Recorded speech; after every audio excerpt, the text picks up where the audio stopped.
사랑하는 자들에게 주신 은혜를 함께 받고 나눌 수 있도록 은혜의 시간이 되길 바랍니다. 영국의 최고 소설가 중에 찰스 디킨스라고 하는 소설가가 있어요. 이 소설가는 많은 사람들이 천재 중에 천재라 이렇게 찬사를 할 정도로 사람들에게 알려진 사람이기도 합니다. 근데 원래 이 디킨스는 가정이 굉장히 부유한 집안에 유복하게 자라났답니다. 어린 시절에 부족함이 없을 정도로 아주 행복한 시절을 보냈는데 아버지가 너무 낭비벽이 심해가지고 그 많은 재산들을 다 잃어버리고 빚더미에 앉게 돼요. 많은 부채를 지면서 채무로 인해서 아버지가 감옥에 가게 됩니다. 사람이요 풍요롭게 살다가 이렇게 생활이 궁핍해지고 어려워지면 굉장히 실망하고 삐뚤어질 수가 있어요. 디킨스도 12살 때에 학교도 못 가고 집안의 모든 빚으로 인해서 힘들어졌는데 그는 빈털터리가 된 자신의 가정 또 가족들을 위해서 생계를 위해서 구두약을 만드는 공장으로 갔다고 그래요. 12살 때. 그러니까 공부도 못한 상태에서 날마다 하루 10시간씩 고된 노동을 하는데도 이 디킨스는 입에 항상 입술에서 흥얼거리는 노래를 늘 불렀다고 그럽니다.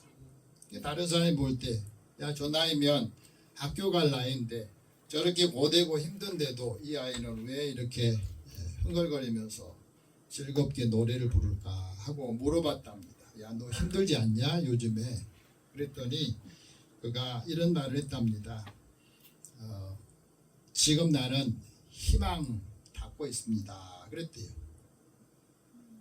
다른 사람이 볼 때는 힘들고 지치고 어려운 상황인 것 같은데 이 디킨스는 자신이 생각할 때 나는 지금 희망을 닫고 있다. 그런 마음으로 이 구두약 공장에서 일을 했다고 하는 거예요. 그는 여러 가지 시련들을 경험했지만 그 고난과 가난, 어려운 사람들을, 약자들을 돌아볼 수 있는 그런 마음으로 그 사람들을 늘 지지하는 일을 했다고 합니다. 훗날에 그가 소설가가 되어서 자신이 경험했던 가난과 궁핍함, 어려운 사람들의 그 삶을 이제 소설을 쓰면서 사람들한테 많은 사랑받는 걸작들을 남겼습니다. 그 대표적인 것 중에 위대한 유산이라고 하는 소설도 있고 올리버 트위스트라고 하는 이 소설도 아주 유명하였어요. 많은 사람들이 이 소설을 읽고 힘도 얻고 또 많은 도움을 받았다 그런 이야기가 있어요. 저는 빚더미 상속받고 난 다음에 가정이 어렵고 또 학교도 가지 못하는 이 디킨스가 어떻게 항상 웃으면서 살 수 있었을까? 그런 이 고난과 시련 속에서도 긍정적인 사고를 하면서 생각을 하면서 희망을 가졌다 하는 거예요. 똑같은 상황에서 우리 가족들도 그러잖아요. 똑같은 상황에서 자라는데 어떤 애는 잘 풀리고 어떤 애는 점점 어려워지고 우리 경험도 할 수 있지 않습니까? 우리의 삶에 똑같은 상황이지만 결과가 다른 인생을 살 수 있다 하고 말합니다. 그건 바로 긍정적인 태도를 갖고 믿음을 갖고 사는 사람은 그 인생의 방향을 밝은 곳으로 이끌어 가더라 하는 거예요. 현실을 인정하면서도 지금 내가 하고 있는 행동을 찾는 태도를 취하게 된 겁니다. 그래서 태도가 행동을 바꾼다 그래요. 삶의 자세, 삶의 태도가 그 사람의 행동과 그 사람의 미래를 바꾼다 하는 말을 하는 겁니다. 긍정적인 믿음을 가지고 긍정적인 마음을 가진 사람이 행복을 찾아낸다고 하는 거예요.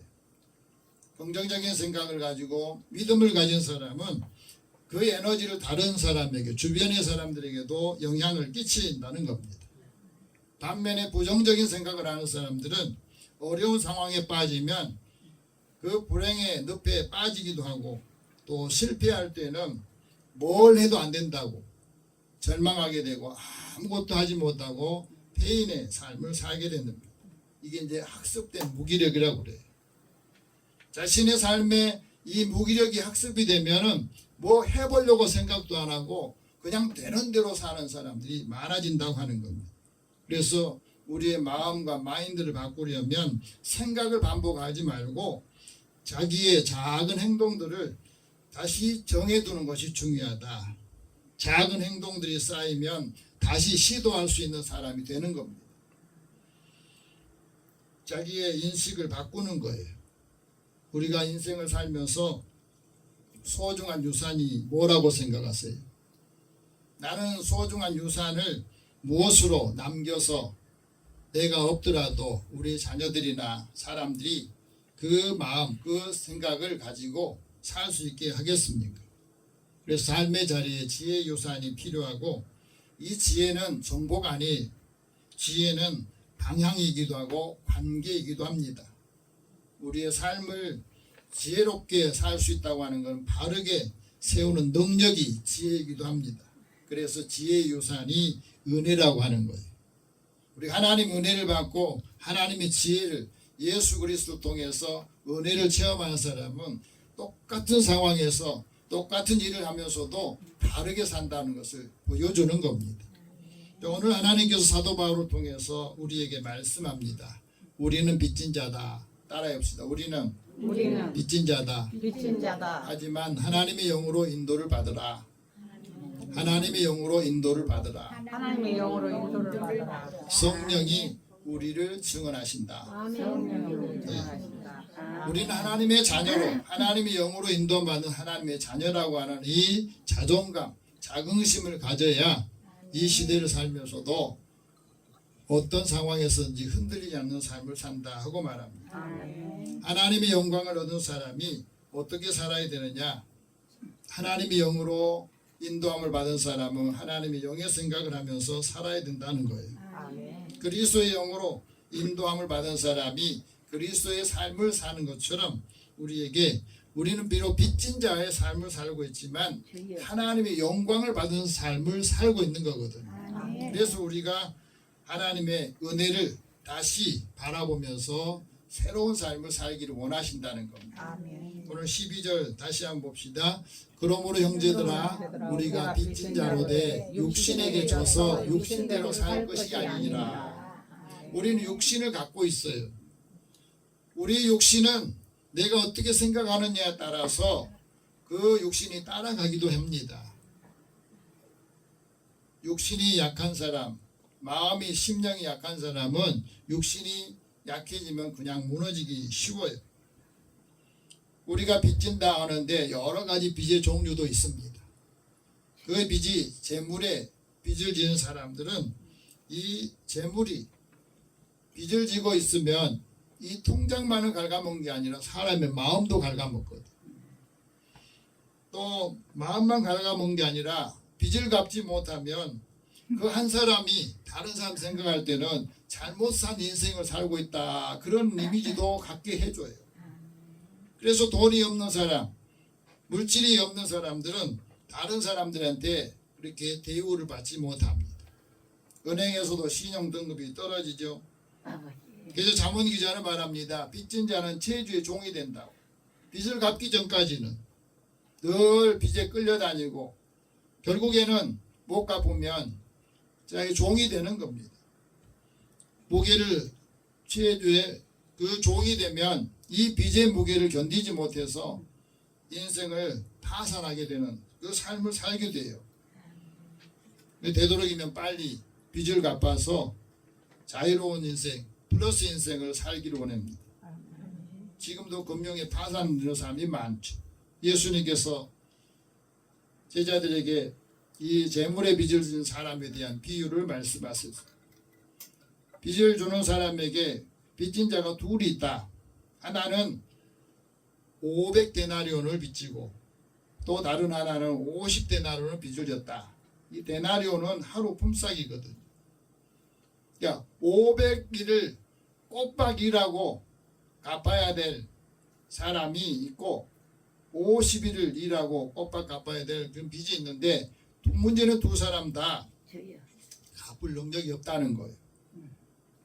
빚에 늘 매이고 빚에 채여서 빚을 갚으라고 하면은 숨고 싶고 피하고 싶은 그런 인생 사는데, 빚을 줬던 사람이 그 두 사람의 긍휼히 여겨서 탕감해 줬다는 거예요. 500데나리온과 50데나리온 이 두 사람에게 탕감을 해줬는데, 이 탕감을 해주면 두 사람 중에 누가 더 감사하고 누가 더 사랑하겠느냐 하고 베드로에게 제자들이 물으니까 시몬이 뭐랍니까? 제 생각에는 더 많이 탕감받은 사람이 더 많은 사랑을 하고 감사할 것 같습니다 그랬어요.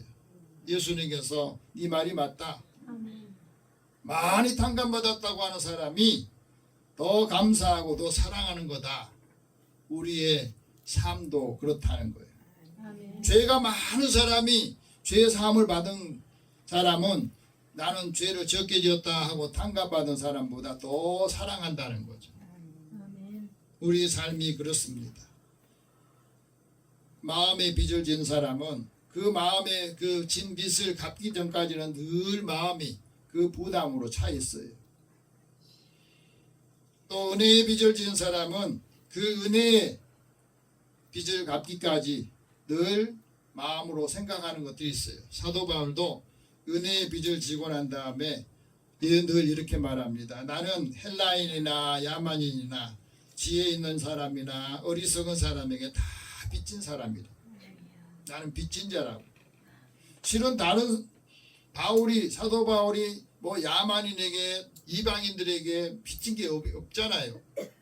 그런데 마음의 빚을 갖고 은혜의 빚을 진 자신의 그 고백을 이렇게 하고 있는 겁니다. 그리스도인들이 빚을 지는 그 빚은 딱 한 가지만 빚을 지라고 그랬어요. 그게 바로 사랑의 빚은 지되 다른 것은 아무에게나 어떤 사람에게도 빚을 지지 마라 이 말씀하셔요. 왜 사랑의 빚은 지라고 있겠습니까?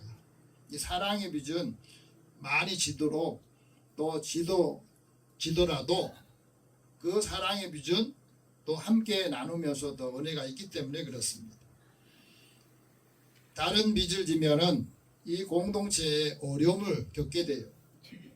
교회도 힘든 사람들을 돌보는 경제적인 나눔을 실천하는 공동체인데 물질의 빚을 지게 되면 교회에 나오기가 어려워요. 처음에 빚을 냈다가 빚을 못 갚으면 그 사람 보기가 쉽지 않으니까 교회에 나와서 신앙생활하기도 어렵다는 거예요. 또 경제적인 피해를 주면 믿음 생활하는데도 어렵기 때문에 그런 겁니다. 부담을 주면 행동에 영향을 주기 때문에 그렇습니다. 사랑을 베풀고 사랑의 덕을 세우고 배려하는 공동체 안에서 이 사랑의 빚을 지면 이 사랑으로 함께 나누는 공동체가 되기 때문에 사랑의 빚 외에는 다른 빚을 지지 마라 이렇게 말씀했던 거죠. 그래서 교회 안에서 금전관계나 교회 안에서 주고받는 일을 하지 마라 그렇게 한 것도 두 사람 다 영향을 받기 때문에 그렇습니다. 사랑하는 자녀들이 믿음을 상속받고 그 사랑을 상속받으면 행복하게 오래 살기를 원해요. 사랑의 상속자들에게 우리가 가르쳐야 될 가장 중요한 두 가지가 지혜와 태도를 가르쳐야 된다고 말합니다. 오늘 우리가 자녀들한테 이게 가르치려고 하면 요즘에 말을 잘 안 듣잖아요. 왜 안 들을까요? 다른 사람에 비해서 성공했다 생각하지 않기 때문에 그런 것 같아요. 많은 것을 주면서 영향을 주면 말을 좀 들으려고 한데 아무것도 주지 않으면서 이거 들어봐라 이거 해라 그러면 말을 안 들은 것 같아요. 보니까 세계적인 투자자인 워렌 버핏이 자녀들이 행복하게 오래 살기를 원해서 소중한 유산을 그가 지혜와 삶의 태도를 가르치면서 이렇게 말했습니다. 돈 때문에 일을 하면 그 영혼이 다치게 되더라. 돈 때문에 일을 하면 그 일을 오래 버티기가 힘들더라는 거예요. 하지만 소박한 가슴 뛰는 일을 하면서 사는 것이 행복하더라. 내가 지금 하고 있는 일이 즐거운 일이고 이 일을 하면서 또 나에게 필요한 것도 주어서 좋더라 하고 생각하면은 일을 오래 즐겁게 할 수 있다고 하는 겁니다. 사람이 돈으로 신뢰를 살 수가 없고 한 번 신뢰를 잃어버리면 다시 그 신뢰를 회복하기 어렵더라는 거예요. 그러니까 여러분 돈 때문에 신뢰를 잃어버린 사람은 그 신뢰를 다시 회복해서 그 사람 이미지를 갖는 것이 많은 비용이 든다고 하는 겁니다. 부자는 작은 돈을 소중하게 여기고 또 그 습관이 작은 것이라도 소중하게 여기는 습관을 가지고 있더라는 거죠. 사람이 낭비할 때는 낭비라고 하는 것은요 순간에 만족을 주지만 절제라고 하는 것은 평생 자유를 주더라는 것. 작은 소비 하나하나에도 감사하고 절제하면은 훨씬 더 안정된 삶을 살고 훨씬 더 평안해지더라는 거예요. 사람이 누구하고 함께 하느냐에 따라서 그 인생의 방향이 달라지더라. 그러니까 이것을 자녀들한테 가르쳐주고 또 지혜롭게 판단하라는 겁니다. 여러분 많은 친구들이 있는데 좋은 친구는 어떤 친구냐? 좋은 친구는 자신의 인생에 영향을 주고 그 인생을 살려주는 친구가 좋은 친구고, 나쁜 관계는 영혼을 지치게 만든 거예요. 사람을 지치게 만든 사람은 좋은 관계 사람이 아니라고 하는 것을 가르쳐 준 겁니다. 항상 긍정하고 항상 감사하는 사람은 늘 그 사람 곁에 머물러 있으라 하고 아버지가 자녀들한테 이 지혜를 가르쳐 준 거예요. 어떤 사람하고 같이 있어야 되느냐? 함께 마음이 따뜻해지는 사람은 항상 소중한 사람으로 여기고 같이 있어라. 그렇게 가르칩니다. 강한 사람은 넘어질 수 있지만 다시 일어설 수 있는 사람이 강한 사람이고, 인생을 살면서 젊을 때에는 이 건강의 소중함을 모르는 거예요. 아무리 건강하고 이게 챙겨줘도 안 먹습니다. 그래 나이가 들면 이 자신의 몸에 자신감이 떨어지면 이것저것 영양제도 챙기고 건강 챙기려고 하잖아요. 인생이 그렇습니다. 우리가 살면서 건강이 우리의 삶의 가장 현실적인 축복이더라. 그리고 비교하는 것은 자신의 행복을 훔쳐가니까 비교하지 말아라. 남의 속도에 맞춰서 그것을 살려고 하지 마라. 남의 속도에 맞춰가다 보면 네 자신의 꽃을 피우는 시간이 늦어지게 되고 또 그 시간을 놓치게 되니까 남의 속도에 내 속도를 맞추지 말라는 거예요. 사람마다 다 다르는데 저 사람에 맞춰서 내 속도를 맞추다 보면 내가 감당을 못하고 늘 스트레스 받는다는 거예요. 감사하며 사는 삶이 중요하다. 왜? 감사는 환경이 좋아서 하는 게 아니더라는 거예요. 감사할 줄 아는 사람이 행복을 알게 되고, 작은 감사에 하는 사람은 매일매일 기적을 일으키는 삶을 살게 되더라는 거예요. 또 하나는 배움이 멈추면 사람이 늙게 되더라. 늘 배우는 사람은 그 눈빛이 초롱초롱해지고 살아있다고 하는 거예요. 그래서 배울 때에 사람의 마음이 맑아지고 사람의 가슴 속에 남아있는 깊은 사랑만이 마지막 순간까지 기억을 하게 되더라는 거예요. 우리 살면서 우리 삶의 자리에 사람은 죽을 때까지 통장 잔고를 기억하지 않더라는 거예요. 세상을 떠날 때 내 통장에 얼마 있는가 그게 아무 중요하지 않다는 거예요. 아무리 많이 쌓아도 내가 숨이 떨어지면은 그게 아무런 자기에게 소용이 없는 거예요. 그러니까 있을 때 베풀기도 하고 쓰기도 하라는 겁니다. 마지막 중요한 겁니다. 성공보다 중요한 것은 바르게 사는 삶이다. 이걸 가르친 거예요. 우리는 이렇게 정리할 수 없지만 이런 사람들이 이야기해 주는 것 중에서 내가 가르치고 내가 이렇게 살려고 하는 것도 배울 필요가 있고, 이 배움이 계속해서 우리 삶을 바꾼다고 하는 것, 이것을 전할 수 있기 바랍니다.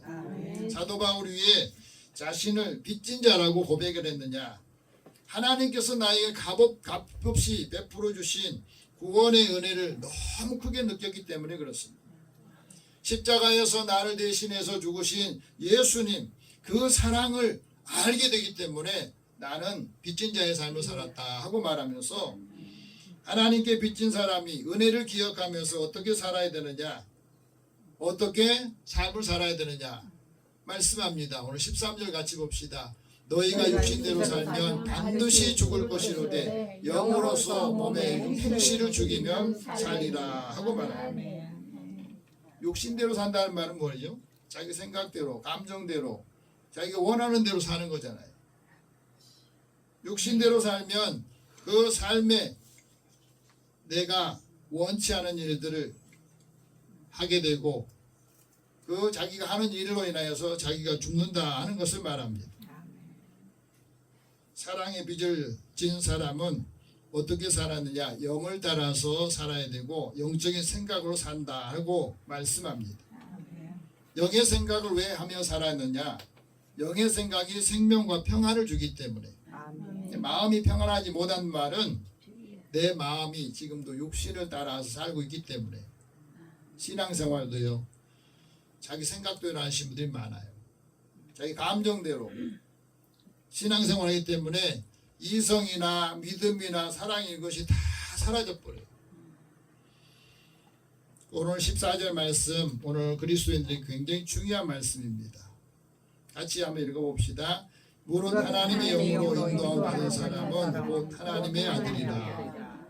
우리가 하나님의 아들이다, 하나님의 자녀다 하는 것을 어떻게 하느냐, 하나님의 영으로 인도함을 받았다는 것을 의식하고 살아가는 거예요. 하나님의 영이 우리에게 있으면 예수를 주라 시인해요. 예수를 저주하지 않습니다. 하나님의 영이 없는 사람은 예수를 저주하고 예수를 거부하는데, 하나님의 영이 있는 사람은 처음 만났던 사람, 복음을 들었던 사람도 하나님의 영이 그 안에 있으면 예수님을 영접을 하게 되고 받아들이게 되는 겁니다. 예수를 영접하면서 하나님의 영이 있을 때 하나님의 감동을 받게 되고 하나님의 깊은 것까지도 통달할 수 있는 능력을 주신 거예요. 우리 이 방법으로 살려고 하지 않고 다른 것으로 자꾸 살려고 하니까 다른 게 기웃거리는 겁니다. 그리스도의 영이 있으면 그리스도의 사람이 아니, 그리스도의 영이 있어야만이 그리스도의 사람이, 영이 없으면 그리스도인이 아니다고 하는 것을 말씀해 주고 있습니다. 하나님의 영이 있는 사람은 하나님께 예배 드릴 때 영과 진리로 예배 드리는데, 영적인 예배라는 말은 하나님의 영과 내 영이 교류한다는 거예요. 그래서 하나님의 진리를 통해서 우리의 삶을 다시 조정하게 되고, 그 영적인 예배를 드린다는 말은 장소에 국한되지 않는다는 거예요. 요즘 신앙생활하는 분들 중에서 어느 장소가 나에게 은혜를 줬습니까? 그거는 별개의 문제라는 거예요. 하나님께 예배드리는 예배의 본질은 장소에 있는 게 아니라 어떤 마음으로, 어떤 자세로 하나님의 영이 내 안에서 나를 예배드리게 하는가, 그것이 더 중요하다고 것을 말씀합니다. 영적인 부분에 깨달음이 있을 때 삶이 달라지는 거예요. 사람이 하나님의 영을 받으면 사람의 지혜로 살지 않고 하나님이 주신 영적인 일을 생각하고 영적인 일을 분별하는 능력을 갖게 된다는 말입니다. 그래서 하나님께서 그리스도인에게 그리스도 안에 살면서 하늘에 속한 신령한 복을 받는 것을 즐거워하면서 이것을 함께 나누는 삶을 살게 된다는 겁니다. 하나님의 자녀로 우리는 어떻게 살아가야 되느냐, 하나님의 영으로 인도함을 받아라, 하나님의 영의 인도를 받으라 하고 말합니다. 하나님의 영의 인도를 받은 사람은 어떻게 살냐면 영들을 다 믿는 게 아니라 영들을 분별할 수 있어야 돼. 지금 세상에 거짓 선지자나 거짓 예언자들이 많이 나와 있어서 예수님께서도 그 말씀하시거든. 영들을 분별해라. 영들을 어떻게 분별하냐, 예수님이 육체로 육신을 입고 이 땅에 오신 것을 인정하고 또 하나님의 영으로 오셨다고 하는 것을 인정한 두 가지를 인정해야 이게 바로 성령을 통해서 오는 것이고, 예수님이 육체로 오신 것을 부정하는 것은 적그리스도 영이다 하는 것을 말씀하고 있습니다. 이 하나님의 영으로 인도한 사람은 하나님의 자녀로서 자존감을 갖고 살아요. 자존감 굉장히 중요합니다. 심리치료사인 주디스 벨몬트라고 하는 분이 나에게 주신 최고의 선물이 자존감이라 하는 것을 깨닫고 사람들한테 이런 이야기를 합니다. 우리가 일생생활 속에서 흔히 자주 쓰는 말이 있다는 겁니다. 사람들이 이야기할 때, 사람들과 이야기할 때, 아, 자존심 상해. 또, 넌 자존심도 없냐? 난 자존심이 강해. 자존심을 지켜야지. 이렇게 말하는 말도 많이 듣잖아요. 또 말하기도 하고요. 그런데 자존심과 자존감은 비슷한 것 같아도 굉장히 다릅니다. 큰 차이가 있어요. 자존심이 센 사람은 감정이 굉장히 약해요. 그러니까 외부의 다른 사람의 영향을 굉장히 많이 받아요. 은혜를 받았는데도 자존심 문제 때문에 기분이 나쁘면 아무것도 하지 않잖아요. 예배 잘 드리고 어느 교회에서는요, 주차장에서 주차 문제로 싸워가지고 다 은혜를 까먹는 사람들이 생겨요. 내가 은혜를 받으러 왔는데 말 한마디 듣고 감정이 상해가지고 기분 나빠가지고 하루 종일 예배 시간 내내 말씀이 안 들어오는 사람도 있어요. 그게 자존심 때문에. 이 자존심은 자신보다 수준이 높은 사람 앞에서는 기가 죽어 있고 그 마음이 낮아 있고 다른 사람보다 조금 또 수준이 낮은 사람 만난다면 우쭐해하고 이런 게 다 자존심 때문에 그러는 겁니다. 세상을 어떻게 봐고 사람 어떻게 보냐에 따라서 어떤 때는 비참해지고 어떤 때는 행복해지기도 하고 이 늘 감정의 변화가 이 자존심 때문에 그러는 거예요. 자존감은 뭐냐? 자존감은 다른 사람과 비교하지 않습니다. 나는 의미 있는 사람이고 나는 다른 사람과 영향을 받지 않은 그 존재 자체에 큰 의미를 두기 때문에 그래요. 그러니까 다른 사람 앞에서 내가 우월하다고 우월감 갖는 것도 아니고 다른 사람에게 열등감 느끼지도 않는 게 자존감이에요. 그리스도인들에게는 하나님의 자녀로서 이 영적인 자존감이 있어야 흔들리지 않는다는 거예요. 스스로 자신의 존재 가치를 인정하고 자신을 존중하게 되고 그 마음과 자세를 갖게 되면서 불안하지도 않는 겁니다. 자존감이 낮으면 불안하고 자존감이 낮으면 우울해지고 자존감이 낮으면 어떤 일에 늘 중독되는 삶을 살아요. 애정 결핍에 문제가 생깁니다. 인간관계 속에도 이 희비가 계속해서 흔들리는 것들이 생겨요. 자존감이 낮으면. 모든 면에서 부정적인 영향을 받기도 하고 또 자신감도 떨어지는 겁니다. 그러니까 지금 우리가 내가 자존심이 센지 자존감이 높은지 이것을 어떻게 알 수 있느냐? 다른 사람과 관계 속에서 이 반응이 심하면 아, 내가 자존심 때문에 그러구나. 영적인 자존감이 낮구나 생각하면서 이 자존감을 높이는 방법을 찾아야 돼. 자존감을 높이려면 어떻게 해야 되느냐? 하나님의 말씀을 통해서 힘을 얻고 위로를 받아야 되고 하나님의 자녀로서 이 권세를 우리가 받고 누려야 되는 것을 말씀하고 있어요. 완벽주의자가 되려고 하지 마십시오. 완벽하지도 못하는 완벽주의가 되려고 하면 절대 만족할 수 없습니다. 내가 부족함을 알기 때문에 늘 배우는 거고 내가 약하기 때문에 늘 힘을 얻어야 되고 위로를 받아야 된다. 그런 마음을 가질 때 중요한 겁니다. 우리는 하나님의 자녀로 하나님의 형상을 받은 최고의 걸작품이다. 이런 이 자존감을 가져야 일을 할 때 사람을 대할 때도 마음이 흔들리지 않는다 하는 것을 우리에게 말씀해 주고 있어요. 사도 베드로도 배운 것이 없잖아요. 가진 것도 없잖아요. 그런데 예수님 만나고 난 다음에 이 영적인 자존감을 깨닫게 됐어요. 그러면서 그 말씀을 통해서 힘을 얻고 난 다음에 이렇게 말합니다. 너희는 하나님이 선택하신 족속이다. 왕 같은 제사장들이다. 너희는 거룩한 나라고 너희를 소유한 하나님이 소유한 백성이다. 아멘. 너희를 부르신 것은 어두운 데서 너 비참한 데서 불러내어서 하나님이 기이한 빛에 들어가게 해서 아름다운 덕을 선포하려고 우리를 아멘. 불렀다는 거예요. 아멘. 그것을 믿음으로 증언하고 있는 겁니다. 아멘. 하나님의 자녀는 두 번째 양자의 영을 받았다는 거예요. 이 말은 양자의 영을 받아야 하나님을 아빠 아버지라고 부르는 거예요. 아멘. 자, 오늘 본문 15절 말씀 봅시다.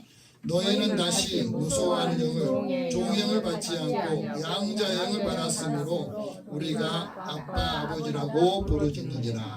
아멘. 하나님을 아빠 아버지라고. 아멘. 우리 하나님 아버지 부르는 사람은 내 안에 양자의 영이 있어요. 아멘. 하나님의 영이 있고 예수의 영이 있는 사람만이 하나님을 아버지라고 불러요. 아멘. 어떤 사람이 우스갯소리로 그러더라고요.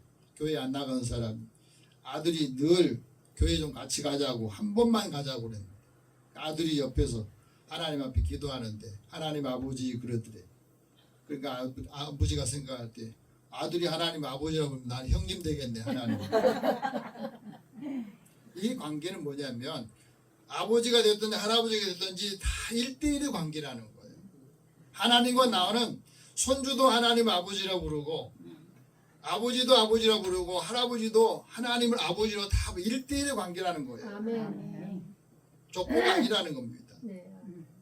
그래서 하나님을 아빠 아버지라고 부르는다는 것은 우리가 하나님 앞에 모든 것을 아버지에게 의탁하고 요구하고 할 때도 하나님 아버지께서 그 일을 인도해 주신다는 겁니다. 아멘. 하나님이 기뻐하신 뜻대로 그 자녀인 것을 성령이 또 증언해 주신 역할을 한다.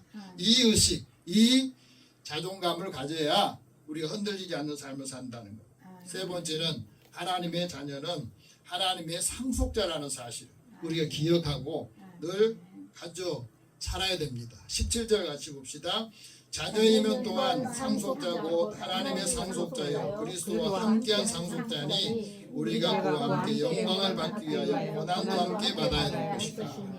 하나님의 영광도 받지만 하나님의 영광을 위해서 고난도 받게 되는데 이 고난을 통해서 우리는 하나님의 더 큰 뜻을 배우게 되고 알게 된다는 겁니다. 아멘. 예수 믿으면 고난이 없을 거다 여러분 생각하지 마세요. 예수를 믿어도 고난이 있습니다. 그 고난이 왜 필요합니까? 나를 바꾸게 되는 계기가 되고 내 삶을 바꾸게 되는 계기가 됩니다.